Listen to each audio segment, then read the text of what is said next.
What's going on, YouTube?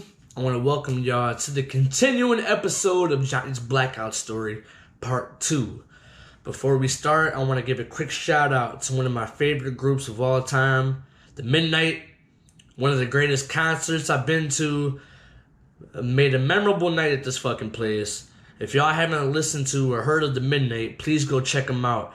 They have an album called Endless Summer. They have another album called Kids. And they have another album called Days of Thunder that you have to check out. I promise you, you will not regret it. Getting into the aftermath of what happened in my Blackout story that Boo Will was explaining to y'all. If the first half wasn't already entertaining or interesting, you guys are not going to believe what actually happened later on this same night. When I showed up to my apartment and started flipping out and started destroying everything, I realized when I looked at my left wrist that I had a very, very expensive gold bracelet. I had it on earlier at the bar, and when I fucking came home and started waking out, I realized that the bracelet wasn't on my wrist anymore. I'm thinking maybe it just, flew off during my rampage. So I'm looking around the house for it. I can't find it. And now I'm sitting there thinking, I'm like, now I know where the fuck it is. It was actually in the fucking parking lot of the bar down the street, because I remember it flying off when me and Boo Will were tussling. I don't know why. I mean, maybe because it was expensive, but it didn't have any kind of sentimental value or anything. But me losing my fucking bracelet put me on a whole different level to where I was just going the fuck off. I said what I had to say to Boo Will for doing what he did. I grabbed my fucking keys and I took off and I started making my way back up to the bar. Walking up to the bar, as drunk as I was, stumbling across the street, the bar was probably about a half a mile away. I had battle wounds on the insides of my palms that I've had many times from being drunk. This was caused by me falling the fuck over on my face, not being able to walk and trying to catch my fall hitting the pavement. I probably ended up falling on my fucking face, like literally, probably 3 or 4 times trying to make my way back to the bar. When I say I was fucked up, y'all, I was fucked up. Like I said, I was foobarred. Fucked up beyond all recognition. I don't even know who the fuck I was. I don't know where I was at. I just know that this fucking bracelet was gonna be found. I make my way up to the bar. I'm rummaging through the parking lot. I'm looking around. I'm trying to search for this shit. I can't find it. All of a sudden, the bartender that was at the bar, that worked at the bar, that I had relationships with at one point, she comes out, closing the bar down because it's around 2:30, and she comes out and she sees me. And I guess basically, like, she grabs me, she pulls me in the car. Now, I've been to her house plenty of times, and I stayed at her house plenty of times.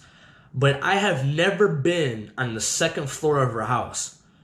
The second floor of her house was completely unfamiliar to me. I didn't know what was up there. I didn't know what it looked like. I wouldn't have recognized it at all. I've only been on the first floor of her house in 2 rooms, the kitchen, the living room, and the bathroom on the first floor of the house. This night, she took me upstairs, and I fell asleep upstairs. The next morning, when I woke up, when I tell you that I was in fear for my life, absolutely hungover, not knowing what the fuck happened last night, not knowing where the fuck I am. When I woke up, I was butt, ball, bare ass naked. I was looking around. I didn't see none of my clothes anywhere. I seen clothes scattered all over the floor. They were women's clothes. I didn't know whose clothes they were. Another thing that really fucked me up is there was mirrors on the ceiling. There was mirrors on the wall. There was bondage gear tied to the fucking headboard of the bed I was sleeping on. There was a Diet Red Bull half drinking on the bedside table. And that was the first thing I went for. I needed something to drink. I was so fucking dehydrated and fucked up and hungover that the first thing that was on my mind, instead of asking where the fuck I was I need some kind of fucking liquid. So I grabbed a Diet Red Bull and I slugged that back, and literally it was the worst tasting thing I ever had in my fucking life. Fuck Red Bulls, and especially fuck a Diet Red Bull. I'm looking around and I am fucking terrified. I don't know where I am. I don't know what the fuck happened. I'm naked. I hear shit going on downstairs, and I'm so fucking scared to just find out where I am and find out who the fuck is in the house with me or where I'm at. I'm literally in fear. I'm scared as fuck. I finally, built up enough courage to finally make a move. I had to at some point, so I was like, fuck it, man. I gave myself a pep talk. I'm like,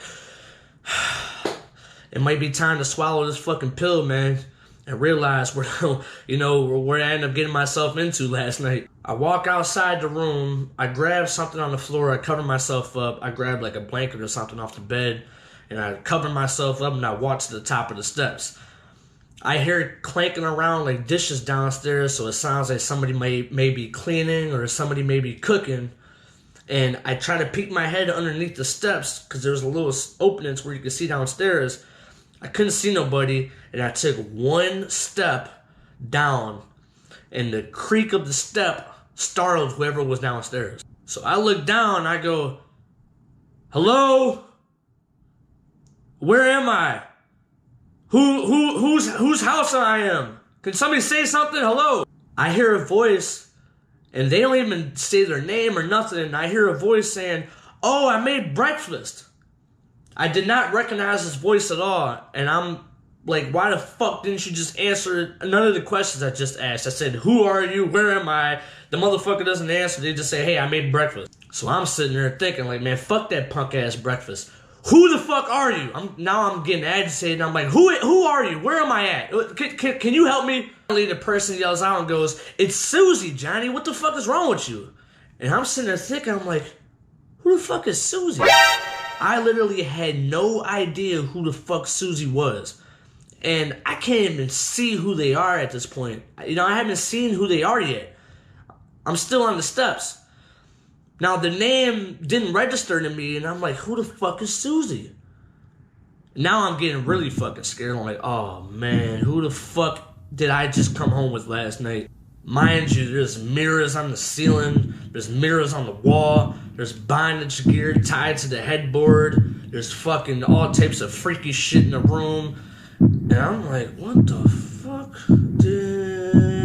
I feel like I'm like in the fucking red room or something in 50 Shades of Grey. As soon as I collect myself together, a little small fucking dog runs right up the steps at me, and it's a fucking puggle dog. Half pug, half poodle. Or no, half pug, half beagle. Yeah, it was half pug, half beagle.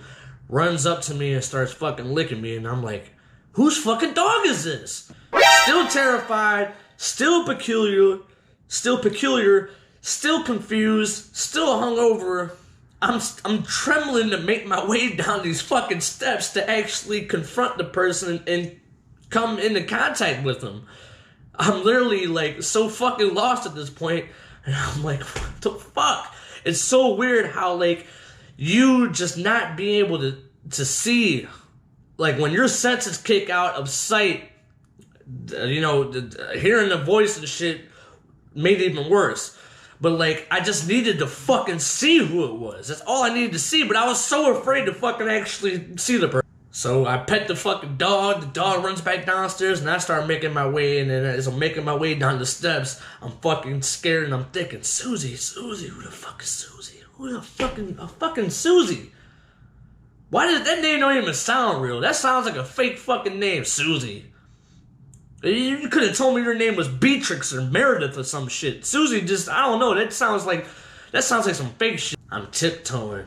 Shit's swinging, shit's dangling down the steps. I'm tiptoeing. I got the fucking blanket covered over me. I'm looking. I'm like, fucking Susie.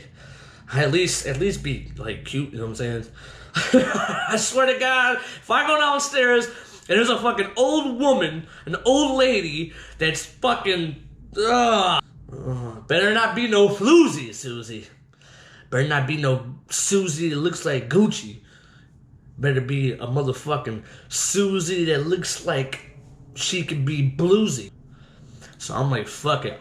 Okay, Susie, I'm coming, boo. You know what I'm saying? Confidence is building up. I'm like, I'm gonna walk downstairs, and this chick is gonna be out of this fucking world, and I'm gonna wake up, and I'm gonna be a proud ass motherfucker. I woke up naked as fuck, around mirrors, drink a Diet Red Bull, got a fucking bomb ass chick downstairs cooking breakfast. I'm starting to get fucking intrigued. I'm like, ooh, I'm getting excited. Like, come here, Susie. Girl, what you talking about? Walk downstairs and I go in the fucking dining room. soon as I see this person, I look up and I'm like, you gotta be fucking kidding me, man. This was honestly the last fucking person after what I did all night. This is the last person I ever thought that I'd be fucking waking up to. And this shit honestly shocked my fucking eye. It was the fucking bartender whom I've had relations with a couple weeks prior to this that called the fucking cops on me, kicked me out the bar, the one who I threw the fucking bar stool over the bar at. I'm in her fucking house, waking up, naked as fuck, got my thing in my hand, looking at her right in her eyes, and I'm fucking talking to her.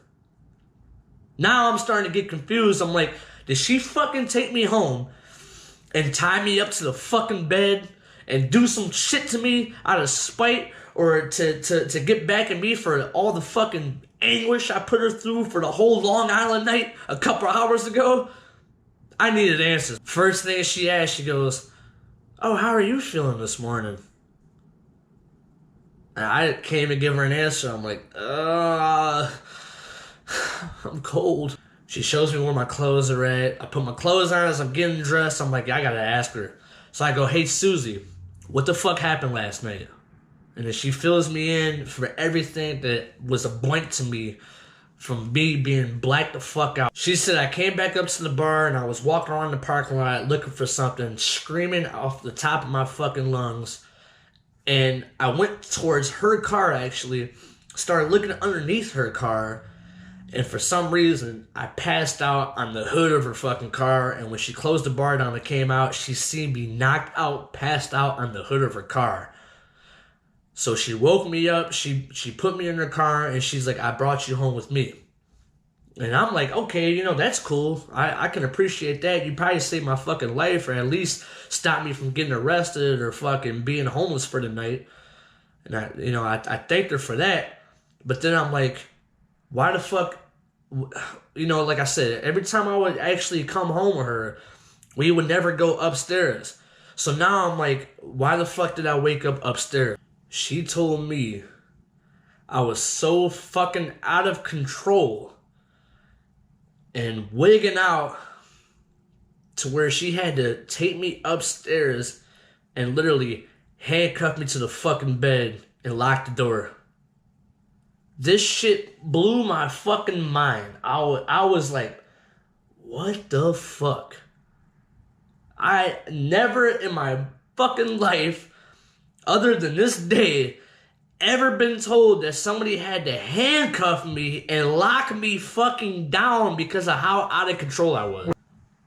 This was one of the biggest lessons learned of my life.